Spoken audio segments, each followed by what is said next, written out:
Although through out the month हम आपको बताते रहते हैं, जब भी कोई इंपॉर्टेंट लीगल अपडेट आता है we do provide it here as well as on Instagram. But आज की इस वीडियो में हम हर बार की तरह एक मंथली आपको स्नैपशॉट देंगे जो भी इंपॉर्टेंट जजमेंट्स रहे हैं for the month of October 2023। We are going to provide you in this video. Hi guys, I am Ayushi, your mentor for law based examinations and welcome to law digest. तो जैसा कि आप जानते हो, ये वाली जो वीडियोस होती हैं मंथली हम आपको कुछ इंपॉर्टेंट जजमेंट्स देते हैं। इसके अलावा भी एक हमारा पीडीएफ बनता है wherein we cover all the important legal updates, bills हैं, एक्ट्स हैं, अपॉइंटमेंट्स जो भी हैं, वो सब चीजें along with judgments we cover separately in our PDF that you can see on our website if you want to be a part of it. Let's start with this video और देखते हैं कुछ important judgments. Ranjan Kumar Chadha versus state of Himachal Pradesh. Now what does this relate to? ये case है regarding section 50 of the NDPS act. NDPS act में basically powers defined है for recovery officers. उसमें ये बात बोली गई है कि जब आप किसी का सर्च कर रहे होते हो of persons, then in that case आप उसकी बॉडी पे सर्च कर रहे हो। That is what is implied. However, cases पहले भी रह चुके हैं regarding recoveries from a bag. तो इसको लेके different different opinion Supreme Court का रहा है from time to time. Now in this judgment Supreme Court ने उन्हीं कंडीशंस को रीआइटरेट किया है पर्सनल सर्च को लेके कि सेक्शन 50 एनडीपीएस एक्ट के अंदर जो सर्च के प्रोविजंस हैं they are only applicable for physical body of the person and not a bag which is carried by the person. Although the court recognized कि इस केसेस में अब्यूज भी हो सकते हैं of the powers by the investigating agency, but at the same time court felt की ज्यादा need है उन लोगों को प्रोटेक्ट करने के लिए जिनका सर्च एक्चुअल में हो रहा है, उनके फिजिकल पर्सन तक वो सर्च कन्फाइंड होना चाहिए।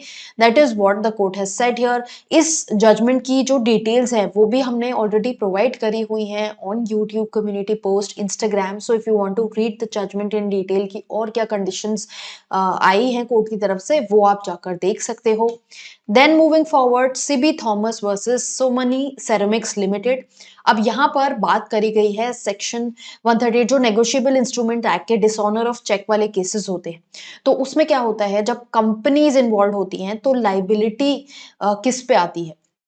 जनरली व्हाट हैपेंस इज कि इन केसेस में people get hold of those persons जो कंपनी को मैनेज कर रहे हैं या किसी भी तरह से कंपनी से रिलेटेड है। अब यहाँ पर जब हम डायरेक्टर की लाइबिलिटी की बात करते हैं तो कोर्ट ने रेफर किया है section 141A of the negotiable instrument act और ये बोला है कि सिर्फ उसी पर्सन को, only that person will be held responsible who at the time of the offence was in charge and was responsible for the conduct of business of the company as well as the company alone shall be liable of the offense and shall be proceeded against। तो ऐसा नहीं है कि आप हर किसी को prosecute कर सकते हो इन केसेस में, उसमें सिर्फ वही पर्सन है, या तो कंपनी को आप अकेले प्रोसिक्यूट करोगे या फिर वो पर्सन जो रिस्पॉन्सिबल है for the conduct of business of the company, that person will be responsible.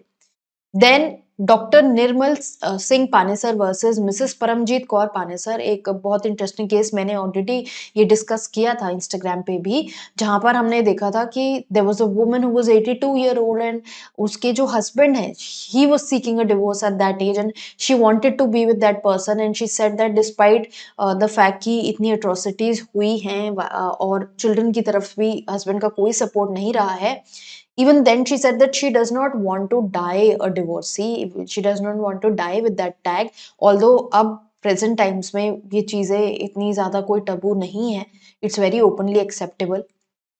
However अब इस केस में सुप्रीम कोर्ट ने अपनी इनहेरेंट पावर्स जो आर्टिकल 142 ऑफ द कॉन्स्टिट्यूशन में गिवन है उनको एक्सरसाइज करते हुए कहा कि भले ही सुप्रीम कोर्ट अपनी जो पावर्स है under this article they can grant irretrievable breakdown of marriage के बेसिस पे डिवोर्स, इवन इफ एक पार्टी जो है वो कॉन्टेस्ट कर रही है, एक को डिवोर्स लेना है एक को नहीं लेना है, तो म्यूचुअल अंडरस्टैंडिंग नहीं बनती है, बट कोर्ट अपनी ये पावर एक्सरसाइज करके इस ग्राउंड पे दे सकता है डिवोर्स कि मैरिज का बिल्कुल ब्रेकडाउन हो चुका है, it is impossible to reconcile the parties.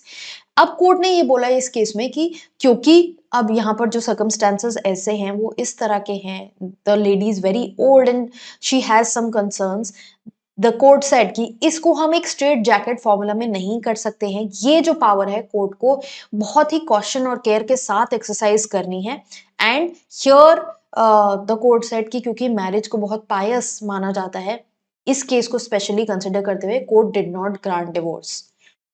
Then बात करते हैं, इसके बारे में भी हम डिस्कस कर चुके हैं। This case was in news for quite some time relating to pregnancy of 26 weeks pregnant woman who was suffering from depression and ये कॉन्टेस्ट, ये डिबेट चल रहा था कि क्या एक वुमन को अपनी बॉडी के ऊपर राइट है या फिर फीटल राइट्स अपहोल्ड किए जाएंगे। तो इस केस में कोर्ट ने फीटल राइट्स को अपहोल्ड किया। कोर्ट सेड कि even if she would get an abortion, उस केस में हम एक लाइफ को टर्मिनेट कर देंगे, which is not what the court wanted to do. AIIMS की रिपोर्ट के बेसिस पे कोर्ट को देखने को मिला कि द फीटस वाज हेल्दी। जो मेडिसिन चल रही थी उनकी पोस्टपार्टम डिप्रेशन की, that had not affected the foetus, so there was a viable chance of foetus being born. इन चीजों को ध्यान में रखते हुए the court declined the abortion, although the court said कि जो medical procedure के expenses है, because the woman was suffering from she was already suffering from postpartum depression, एक 1 year old child she already has, and it's difficult for her to manage these things. Court ने बोला the state took on the responsibility to manage these medical expenses, and they said कि petitioner जो mother है उनके उनके पास ये right होगा कि वो डिसाइड करे कि whether she wants to give the child in adoption और she wants to keep. State will cooperate in any case. Then एक बहुत ही another landmark judgment that affected many people, Supriyo versus Union of India, जहां पर बात करी गई थी, ये चीज उठाई गई थी, क्वेश्चन उठाया गया था कि जो गे कपल्स हैं can they enter into a marriage. तो इस केस में कोर्ट को ऐसा लगा, तो ऐसा माना कोर्ट ने कि उनका भी ये फंडामेंटल राइट है and they can choose to be with any person they want to be with. However, they did not grant any legal recognition to this marriage and उसको 3:2 मेजोरिटी से यूनानिमसली तो court ने ये hold किया ही कि हम इसको लीगल रिकग्निशन नहीं दे सकते हैं to gay marriages.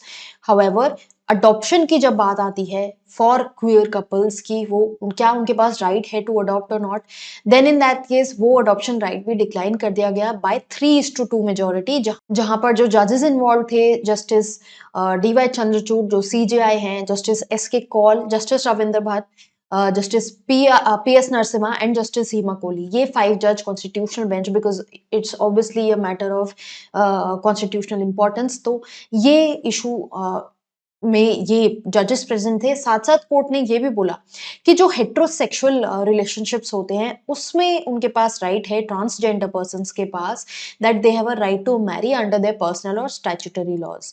So basically these were the judgments of the month of October.